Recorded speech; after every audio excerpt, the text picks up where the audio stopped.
หมอกในยามเช้าครับโคตรน้ำมันนี่ก๊อกก๊อกก๊อกก๊อกก๊อกก๊อกก๊อกก๊อก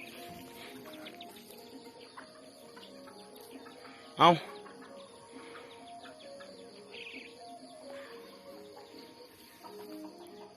ว้าว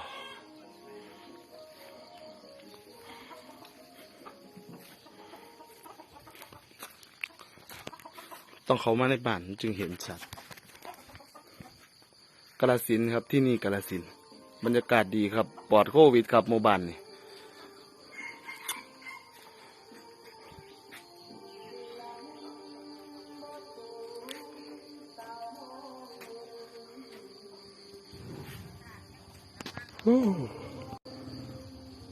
นี่แหละครับ